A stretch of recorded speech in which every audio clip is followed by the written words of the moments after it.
तो hey guys, स्वागत है आपका मेरे चैनल पे। और आज हम करने वाले हैं डेविल मे क्राई का एपिसोड 4 को हिंदी एक्सप्लेन। इसके पहले के एपिसोड नहीं देखे तो वो भी मेरे चैनल पर है, जाके देख सकते हो। तो बिना किसी तरीके चलो शुरू करते हैं। तो एपिसोड की शुरुआत में हम दो बच्चों को देख पाते हैं जो कि डीमन वाली बुक पढ़ रहे होते हैं। और वहीं पर एक लड़की होती है जिसके हाथ में एक खिलौने वाली गन होती है और वो बोलती है हर डेविल हंटर को एक शपथ लेनी पड़ती है। और मैं शपथ लेती हूँ कि वह हर इंसान को मॉन्स्टर से बचाऊंगी, चाहे वो कितनी ताकतवर चाहे खतरनाक कैसे भी हो। और तभी वो लड़का भी शपथ लेने वाला होता है, लेकिन तभी वो उसे शांत करके बोलते बाहर कोई डीमन है। फिर वो बाहर देखने के लिए जाहिर होते हैं। जैसे वो पर्दा हटाते हैं तभी सीन कट हो जाता है और हमको दिखाते हैं कि वही बच्ची मूवी देख रही होती है अपनी पेरेंट्स के साथ बैठ के। फिर जैसे वो मूवी खत्म होती है वो बाहर जाते हैं और स्टेशन पे होते हैं। तभी उनको एक आदमी दिखता है जो कि बेंच पे बैठा होता है। तभी उसकी माँ अपने पति को बताती है कि वो हमको घूर रहा है। तभी उसका पति बोलता है हाँ मुझे पता है, शांत हो और साथ में चलते रहो। तभी अचानक से हम देखते हैं वो पीछे जो बंदा बैठा होता है वो एक डीमन होता है और वो पीछे तो उनके पीछे भाग के आता है और अचानक से उनके ऊपर अटैक करने वाला होता है। लेकिन वो लड़की होती है वो अपनी खिलौने वाली गन से उनकी तरफ पॉइंट करती है, बोलती है मैं तुम सबको बचा लूंगी। और तभी उसकी माँ उससे आती है, उससे पकड़ लेती है। जैसे ही वो डीमन उस पर हमला करने वाला होता है तभी उसने साइड से ट्रेन गुजरती है और वो डीमन को लेके चली जाती है। और फिर सीन कट होता है, हमको बहुत सारी गाड़ियां दिखाई जाती हैं जिसके अंदर दांते को लेके जा रहे होते हैं। और फिर हमको दांते दिखाते हैं और वो लड़की से बोलता है मैं तुम्हें एक बात बता दूं, तुम जिनेवा कन्वेंशन के खिलाफ जा रही हो। फिर वो लड़की बोलती है जिनेवा कन्वेंशन सिर्फ इंसानों के लिए बना है लेकिन तुम एक डीमन हो। फिर जहाँ पर ये जो अमीर ज्यादा होता है वो भी बोलता है लेकिन मैं तो इंसान हूँ।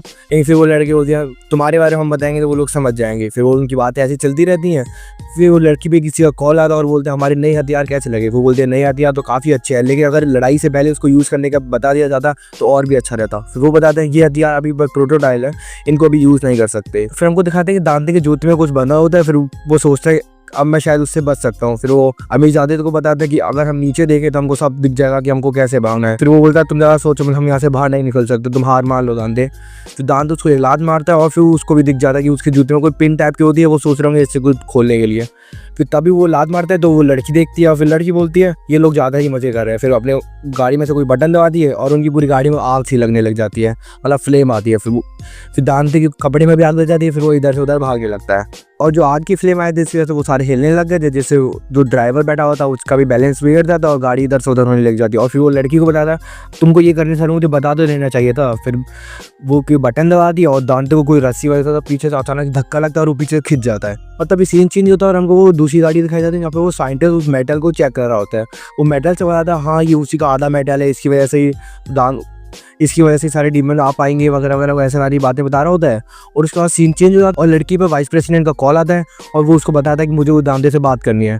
फिर बोलते क्या आप सच में करना चाहते हो। फिर बोलता हाँ मुझे करनी है। फिर वो दांते से बात करता है और उससे सारी बातें बताता है और उससे पूछता है क्या तुम्हारे पेरेंट्स डीमन से ख़त्म हो गए थे। फिर बोलता है हाँ ऐसा ही है। और फिर वो अमीर जादे को देखने लगता है और बोलता है कि तुमने बताया क्या। फिर बोलता नहीं मैंने नहीं बताया। फिर बोलता हाँ मैंने ही बताया। ऐसे हंसते हंसते बोल रहे होते हैं। वो वाइस प्रेसिडेंट उससे बातें करते करते बोलता है मैं जानता हूँ तुम डीमन हो लेकिन तुम अभी भी ठीक हो सकते हो। फिर वो लड़की बोलती है मुझे माफ़ करना, लेकिन अगर किसी इंसान के अंदर एक बूंद भी डीमन की खून है तो वो इंसान नहीं रहता, वो एक डीमन बन जाता है। फिर वो वाइस प्रेसिडेंट उससे बोलता है मैं जानता हूँ तुम्हें बहुत जुनून है लेकिन तुम सोचो अगर इसको हम लड़ाई में इस्तेमाल करें तो कितना फ़ायदा होगा, क्योंकि हम अकेले उन डीमन से नहीं जीत सकते। फिर बोलते क्या आप इसे इस्तेमाल करना चाह रहे हो। फिर हम देखते हैं कि वो आगे बढ़ रहे हो तो उनका रास्ता बंद हो जाता है और उनको रोक देते हैं। तो वहाँ से बोलते हैं कि हमको शायद अब रास्ता बदलना पड़ेगा। फिर तभी हमको दिखाया जाता है वहाँ साइड में जो बिल्डिंग्स होती है उनमें बॉम्ब्स लगे होते हैं। वो उनको नहीं दिखते कि हमको सीन में दिखाते हैं कि बहुत सारे बॉम्ब्स लगे होते हैं और वो एक साथ फट जाते हैं और वहाँ सारे पत्थर वगैरह सारे बड़े बड़े रॉक वगैरह आके उनकी गाड़ियों पर गिरते हैं और उनकी गाड़ी पर भी हमला होने लग जाता है। और फिर हम देखते हैं वो हमला किसी और नहीं बल्कि उस रैबिट ने किया होता है। और फिर हम देखते हैं वो सारी गाड़ियाँ इधर से उधर गिर जाती हैं और फूट चुकी होती हैं, सारे पूरी रोड टूट चुकी होती है। और वो जो लड़की थी वो सबको देख रही होती है कि कोई ठीक है कि नहीं वगैरह वगैरह। तभी वो एक बंदे के पास जाती है और बोलते हैं क्या तुम ठीक हो। वो बंदा वो गाड़ी में फंसा होता है और बोलता नहीं मेरा पैर फंसा हुआ है। फिर उसको बोलता है चलो बहुत कर लिया, अब आराम का टाइम खत्म हुआ। और फिर अपने हेड ऑफिस में कॉल करके बोलती है हाँ आप सबको ठीक है, हम पे हमला हुआ था। फिर तभी हम देखते हैं पीछे से कोई डीमन लड़की आती है और बोलती है क्या तुमको सच में ऐसा लगता है, पर मुझे तो ऐसा नहीं लगता। और हम देखते हैं कि पीछे से 2-3 डीमन और आ रहे होते हैं तो वहाँ पूरे ऊपर 5 डीमन आता है वो बहुत ही बैडस्ट मूवमेंट लग रहा होता है। और तभी हम देखते हैं कि वहाँ पर एंट्री होती है हमारे रैबिट की। वो आके बोलता है तुम्हारा शुक्रिया, तुमने मेरे लॉकेट का दूसरा पार्ट खुद ही ला के दे दिया। और फिर वो सारे जितने भी सैनिक थे उस पर हमला करने लगे तो उसमें सारे बुलेट मार रहे होते हैं। लेकिन हम देखते हैं वो रैबिट वो हाथ में जो तलवार थी उसी से सारी ब्लूस को तोड़ देता है, उसके पास भी आने नहीं देते। तभी गलती से एक बुलेट उसको जाके लग जाती है। लेकिन हम देखते हैं उस बुलेट का उस पर कोई भी असर नहीं हो रहा होता है, बल्कि हमको ये बताया गया था कि वो बुलेट अगर डीमन पे लगती है तो अंदर जाके ब्लास्ट हो जाती है। लेकिन तभी हमको पता चलता है उसका DNA अलग होता है और उस पर कुछ भी असर नहीं होता है। और फिर उनमें से एक सोल्जर उसके पास आकर उसको तलवार से मारने की कोशिश करता है क्योंकि उस पर बुलेट का कोई भी असर नहीं हो रहा।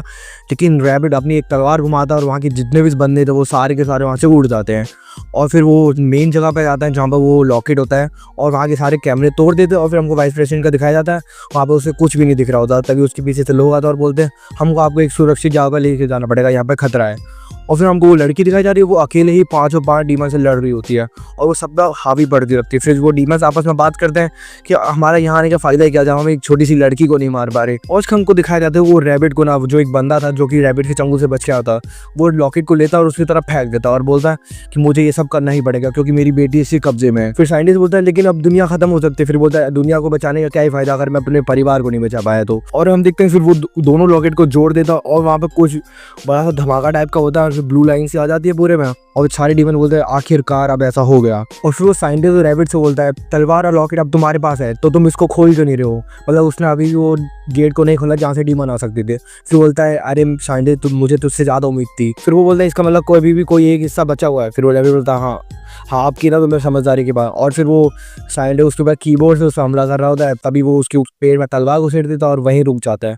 और फिर जो वहाँ एक और बंदा था जो रैबिट से बच के आ चुका था वो वहीं खड़ा होता है। फिर हमको पता चलता है वो उसके लिए काम करने लग गया होता है और फिर उसके वो कंधे पे तलवार घुस देता है और बोलता है अभी भी तुम्हारा एक काम बाकी हुआ है और फिर उसे बाहर खींच के ले देता है। और फिर साइंटिस्ट बोलता है अभी मेरे पास एक हमला बचा है तुम्हारे लिए। और फिर उसके बाद ग्रेनेड होता है, वो ग्रेनेड फेंक देता है और तभी वो रैबिट था ग्रेनेड पे तलवार मारता है और ग्रेनेड उसी पे जाके लग जाता है और फिर वो गाड़ी का गेट बंद कर देता है और एक छोटा सा धमाका टाइप का दिखाया जाता है हमको जो कि गाड़ी के अंदर होता है। मतलब इसका मतलब वो साइंटिस्ट अब खत्म हो चुका है। और फिर हम देखते हैं दांते को जो कि अपना वो हाथ उसके बने होते हैं उसे तोड़ने की कोशिश कर रहा होता है। लेकिन तभी जो एक बंदा था जो रैबिट से बचा होता है वो कोई बटन दबाता है, उसका वो खुद ही खुल जाता है और फिर वो रैबिट के ऊपर हमला करने जा रहा होता है। लेकिन तभी रैबिट कोई लॉन्चर वो बच्चों की गाड़ियों के ऊपर मार देता है। लेकिन अपना दांते भाई अपना दिल का अच्छा आदमी वो उसको ना मारते हुए वो बच्चों को बचाने के लिए चले जाता है और उसको बचा लेता है। और फिर बोलता है अब मेरे को जाना पड़ेगा। फिर वो कोई बटन दबाता है रैबिट और जो ब्रिज था वो वहीं के वहीं टूट जाता है और वो नीचे गिर जाते हैं और वहाँ से भागने लगता है। फिर हम देखते हैं कि वो रैबिट जब जा रहा होता है तो उसके पीछे जो 5 डीमन थे वो भी लड़ाई छोड़ देते हैं और उसके पीछे उसकी गाड़ी में जाके बैठ जाते हैं। फिर हम देखते हैं दांते जो वहाँ की एक बाइक रखी होती है बाइक को पकड़ता है और उनका पीछा करने लग जाता है और वो उसके पीछे जा ही रहा होता है। लेकिन तभी रैबिट बोलता है अपने डीमन से कि अब तुम जानते हो तुम्हें क्या करना पड़ेगा। फिर वो डीमन एक एक करके उस पर हमला करने लग जाते हैं लेकिन वो दांते वो हर किसी से बचने लग जाता है और ऐसी उनकी फाइट चल रही होती है। वो पता नहीं कौन सी आग बानी वगैरह पता नहीं क्या क्या मारते हैं लेकिन अपना दांते उन सबसे बच जाता है और लास्ट में एक डीमन उसके पीछे से हमला कर देता है। दांते उसे डॉज करता है और उससे तलवार से लड़ने लग जाता है। वो बाइक भी साथ में चला रहा है उससे लड़ने भी लगता है और उससे बोलता है प्यार से मुझे एक बात बताओ तुमको आखिरकार ये सब करके मिलता क्या है, ना तुमको कुछ इससे पैसे मिलते ना कोई चीज़ मिलती। तो डीमन बोलता है तुम अपना मुंह बंद रखो, हम अपने मालिक के लिए काम करते हैं। फिर हम देखते हैं वो उस पर लात मारता है और डीमन उसके पीछे जाके गिर जाता है। और उसके बाद हमको वो लड़की और वो सारे सोल्जर्स दिखाए जाते हैं। लड़की अपने फ़ोन में चेक करती है कि वो दांते अभी तक कहाँ तक बचा। हमको शुरुआत में बताया गया था अगर दांते उनकी 1 किलोमीटर की रेंज से आगे जाएगा तो वो उसके गले पे जो चिप लगी थी वो ब्लास्ट हो जाएगी और वो वहीं के वहीं ख़त्म हो जाएगा। फिर वो बोलता है कि दांते कहाँ पहुँचा है, वो बोलते हैं हाँ वो 1 माइल पार करने ही वाला है। और तभी हम देखते हैं दांते उस अपनी बाइक पे होता है, वहाँ से एक जंप मारता है और वो सीधा वो रैबिट के पास पहुँचने वाला होता है और वो उसकी साइड में खिड़की के पास आ जाता है और वो बोलता है जैकपॉट और उसकी गले में गोली मार के उसे ख़त्म ही करने वाला होता है।